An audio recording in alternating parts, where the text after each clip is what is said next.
ચાર એવી આદતો જે તમારા પાચનને લોખંડ જેવું મજબૂત બનાવી દેશે. નમસ્કાર મિત્રો, જય શ્રી કૃષ્ણ, રાધે રાધે, હર હર મહાદેવ. અમારી ચેનલ ગુજ્જુ હેલ્થ ગુરુમાં આપનું હાર્દિક સ્વાગત છે. શું તમે દરરોજ પેટની સમસ્યાઓ જેમ કે ફૂલવું, ભારેપણું કે અપચાથી પરેશાન છો? જો હા, તો આજનો વિડીયો તમારા માટે છે. આજે આપણે 4 સરળ આદતો વિશે વિગતે વાત કરીશું જે તમારા પાચનને એકદમ લોખંડ જેવું મજબૂત બનાવશે. આ આદતો તમારા પેટને ખુશ રાખશે, ખોરાક સરળતાથી પચશે અને શરીર ઉર્જાથી ભરપૂર રહેશે.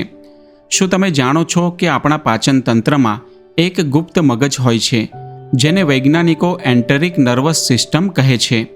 આમાં 10 કરોડથી વધુ ચેતાકોષો હોય છે જે તમારા પાચનને નિયંત્રિત કરે છે. આ ગુપ્ત મગજ તમારા મૂડ અને ઉર્જા પર પણ અસર કરે છે. જો પાચન ખરાબ હોય તો થાક, ચીડિયાપણું કે નબળાઈ લાગે છે. તેથી આ ગુપ્ત મગજને ખુશ રાખવા આ 4 આદતો અપનાવવી જરૂરી છે. મિત્રો, વિડીયોમાં આગળ વધતા પહેલાં હે માતા લક્ષ્મી, તમારી પાસે હાથ જોડીને વિનંતી છે કે આ વિડીયોને જે કોઈ લાઈક કરીને કોમેન્ટમાં સાચા મનથી જય માં લક્ષ્મી લખે તેના જીવનમાં ક્યારેય દુઃખ અને દર્દ ન આવે. મિત્રો, આ વિડીયો ખૂબ જ માહિતીપ્રદ થવાનો છે, તેથી વિડીયોને સ્કીપ કર્યા વિના અંત સુધી જરૂર જુઓ. ચાલો શરૂ કરીએ. નંબર 1, પાણી પીવાનો યોગ્ય સમય અને રીત. પાણી આપણા શરીરનો આધાર છે, પરંતુ તેને ક્યારે અને કેવી રીતે પીવું તે પાચન માટે ખૂબ મહત્વનું છે. ઘણા લોકો ખોરાક ખાતી વખતે કે તરત પછી ગ્લાસભર પાણી ઘટઘટાવી લે છે, પરંતુ આયુર્વેદમાં આને પાચનની અગ્નિ, જઠરાગ્નિને નબળી પાડનારું માનવામાં આવે છે. વધુ પાણી પીવાથી પાચનના રસ જેમ કે હાઇડ્રોક્લોરિક એસિડ અને એન્ઝાઇમ્સ પાતળા થઈ જાય છે, જેનાથી ખોરાક ધીમે પચે છે અને ફૂલવું કે ગેસ જેવી સમસ્યાઓ થાય છે. તો જાણીએ કે પાણી પીવાની યોગ્ય રીત શું છે. ખોરાક પહેલાં, ખાવાના 15થી 30 મિનિટ પહેલાં 2-3 નાના ઘૂંટડા પાણી પીવો. આ તમારા પાચન માર્ગને હાઇડ્રેટ કરે છે, જેનાથી ખોરાકનું વિઘટન અને શોષણ સરળ બને છે. ઉદાહરણ તરીકે, જો તમે બપોરનું ભોજન લેવાના હો તો 12-30 વાગે થોડું પાણી પી લો. આ પેટને જાગૃત કરે છે અને વધુ ખાવાની ઈચ્છાને પણ નિયંત્રિત કરે છે, જેનાથી વજન નિયંત્રણમાં પણ મદદ મળે છે. ખાતી વખતે, ખોરાક ખાતી વખતે માત્ર 1-2 નાના ઘૂંટડા પાણી પી લો, અને તે પણ જો જરૂર હોય, જેમ કે ખોરાક ગળામાં અટકે. આ પાણી ખોરાકને નીચે ધકેલવામાં મદદ કરે છે, પરંતુ વધુ પાણી ટાળો.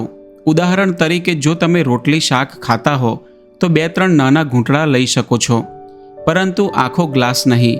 વધુ પાણીથી પાચન એન્ઝાઇમ્સ નબળા પડે છે, જેનાથી ખોરાકનું યોગ્ય વિઘટન ન થાય. ખાધા પછી, ખોરાક પછી તરત પાણી ન પીવું. ઓછામાં ઓછું 1-2 કલાક રાહ જુઓ. જો જરૂરી હોય તો ખાધાના 30 મિનિટ પછી એક નાનો ઘૂંટ પાણી લઈ તેને મોંમાં 1-2 મિનિટ ફેરવો અને પછી ગળી જાઓ. આ લાળને પાણી સાથે ભેળવે છે, જે એલ્કલાઇન હોવાથી પેટના વધારાના એસિડને નિષ્ક્રિય કરે છે. આ પદ્ધતિ ખાસ કરીને તે લોકો માટે ઉપયોગી છે જેમને એસિડિટીની ફરિયાદ રહે છે. હંમેશા ઓરડાના તાપમાને કે હળવું ગરમ પાણી પીવો.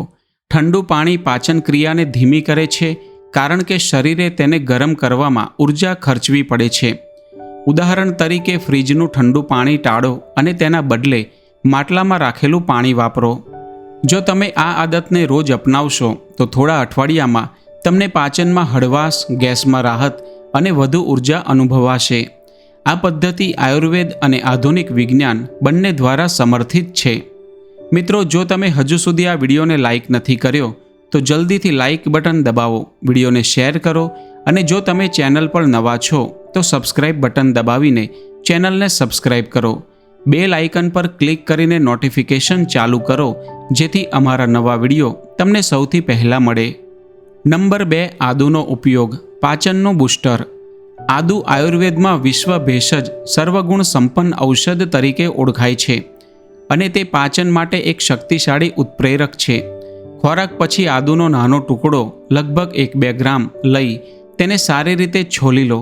તેના પર ચપટીભર સિંધવ મીઠું, રોક સોલ્ટ કે કાળું મીઠું નાખો અને ધીમે ધીમે ચૂસો કે ચાવો. આદુનો રસ અને મીઠું મળીને પાચનને ટર્બોચાર્જ કરે છે. વૈજ્ઞાનિક રીતે જોઈએ તો આદુમાં જિંજેરોલ અને શોગાઓલ જેવા સક્રિય ઘટકો હોય છે, જે પાચન એન્ઝાઇમ્સ જેમ કે લાઇપેઝ અને એમાઇલેઝ ને ઉત્તેજન આપે છે અને પિત્તના સ્ત્રાવને વધારે છે. આનાથી ખોરાકનું વિઘટન ઝડપથી થાય છે, ખાસ કરીને ચરબી અને કાર્બોહાઈડ્રેટ્સનું.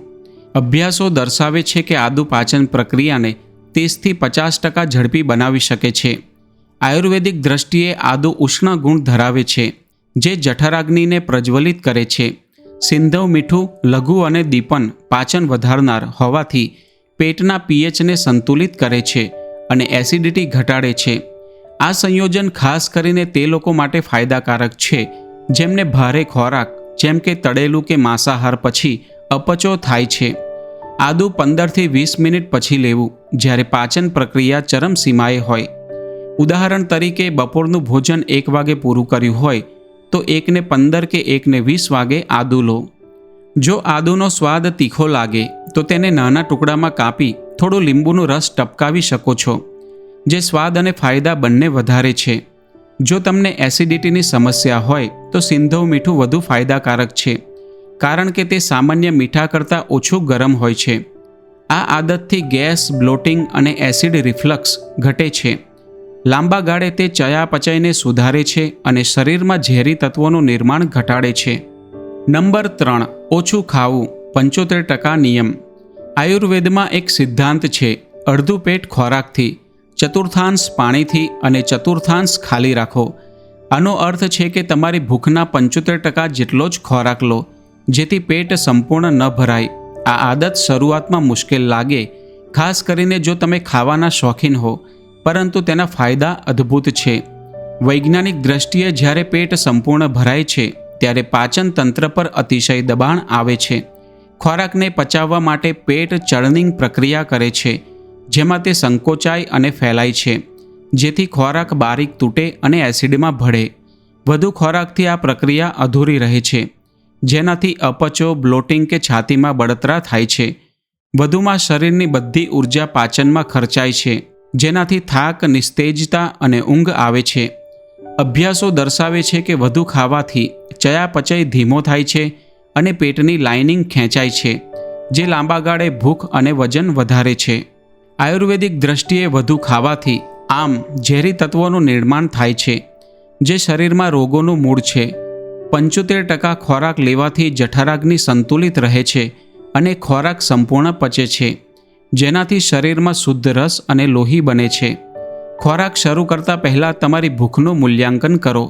ઉદાહરણ તરીકે, જો તમને ખૂબ ભૂખ લાગે તો પણ નાની પ્લેટમાં ખોરાક લો અને ધીમે ધીમે ખાઓ. દરેક કોળિયાને 20-30 વખત ચાવો, જેથી મગજને સંતોષનો સંકેત મળે. ખાતી વખતે ટીવી કે મોબાઈલથી દૂર રહો, જેથી તમે ખોરાકનો આનંદ માણી શકો અને વધુ ખાવાનું ટળે. જો તમને લાગે કે 75% ખોરાકથી પેટ નથી ભરાયું તો 20-30 મિનિટ રાહ જુઓ. મગજને સંતોષનો સંકેત મળતા લગભગ 20 મિનિટ લાગે છે અને તમને પૂરું ભરાયેલું લાગશે. આ આદતથી બ્લોટિંગ, ગેસ અને એસિડિટી ઘટે છે. લાંબા ગાળે તે વજન નિયંત્રણ, ચયાપચયમાં સુધારો અને શરીરમાં હળવાશ લાવે છે. Number 4, alkaline water. શરીરનું ડિટોક્સ. એલ્કલાઇન વોટર એ આધુનિક અને આયુર્વેદિક સ્વાસ્થ્યનું શક્તિશાળી સાધન છે, જે શરીરની એસિડિટી, આયુર્વેદમાં પિત્ત દોષને નિયંત્રિત કરે છે. આજના સમયમાં તળેલું ખાવું, તણાવ અને અનિયમિત જીવનશૈલીને કારણે શરીરમાં એસિડિટી વધે છે, જેનાથી અપચો, છાતીમાં બળતરા, ફોલ્લીઓ, એલર્જી, વાળ ખરવા અને પેશાબમાં બળતરા જેવી સમસ્યાઓ થાય છે. એલ્કલાઇન વોટર આ એસિડિટીને નિષ્ક્રિય કરી પાચન અને શરીરને સ્વસ્થ રાખે છે. એલ્કલાઇન વોટર બનાવવાની રીત: 1 લીટર પાણી લો. શુદ્ધ ફિલ્ટર કરેલું હોય તો સારું. તેને કાચના કે સ્ટીલના ઢાંકેલા વાસણમાં રાખો. 4-5 પાતળી કાકડીની સ્લાઇસ, 5-6 ફુદીનાના પાંદડા અને અડધા લીંબુની 2-3 સ્લાઇસ નાખો. આ ઘટકો પાણીને એલ્કલાઇન બનાવે છે અને તેમાં ખનિજો ઉમેરે છે. આ પાણીને રાતભર 8-10 કલાક પલળવા દો, જેથી ઘટકોના પોષક તત્વો પાણીમાં ભળે. સવારે 1 ગ્લાસ 250 મિલી પી લો અને બાકીનો દિવસ દરમિયાન થોડું થોડું પીતા રહો. વૈજ્ઞાનિક દ્રષ્ટિએ કાકડી અને ફુદીનો એલ્કલાઇન ગુણ ધરાવે છે જે શરીરના પીએચને 7.4 આસપાસ રાખે છે, જે આદર્શ છે. લીંબુ ભલે ખાટું હોય, પચ્યા પછી એલ્કલાઇન અસર કરે છે, જે એસિડિટીને નિષ્ક્રિય કરે છે. આ પાણી શરીરમાંથી ઝેરી તત્વોને બહાર કાઢે છે અને આંતરડાની સફાઈ કરે છે. આયુર્વેદિક દ્રષ્ટિએ આ પાણી શીતલ અને લઘુ ગુણ ધરાવે છે, જે પિત્ત દોષને શાંત કરે છે. તે આમને ઓગાળે છે અને પાચન અગ્નિને સંતુલિત કરે છે. જો તમારી પાસે કાકડી કે ફુદીનો ન હોય તો ફક્ત લીંબુનો ઉપયોગ પણ કરી શકાય, પરંતુ બધા ઘટકો સાથે વધુ ફાયદો થાય છે. આ પાણીને દિવસમાં 2-3 વખત, ખાસ કરીને સવારે ખાલી પેટે અને બપોરના ભોજન પહેલાં પીવું.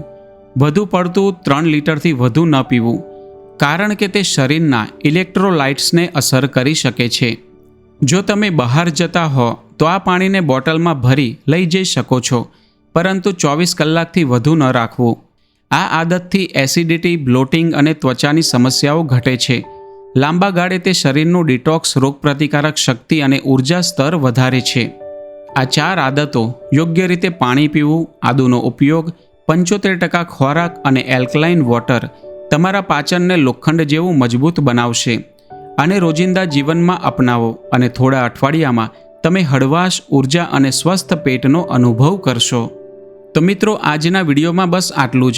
જો વિડીયો ગમ્યો હોય તો વિડીયોને લાઇક કરો, શેર કરો અને અમારી ચેનલ ગુજ્જુ હેલ્થ ગુરુને સબસ્ક્રાઇબ જરૂર કરો. સાથે જ બેલ નોટિફિકેશનને ઓલ પર સેટ કરી દો, જેથી આગલો વિડીયો સૌથી પહેલાં તમારી પાસે આવે. અને કોમેન્ટ બોક્સમાં રાધે રાધે જરૂર લખો. વિડીયોમાં અંત સુધી જોડાવા બદલ આપ સૌનો ખૂબ ખૂબ આભાર. હેલ્ધી રહો, હસતા રહો.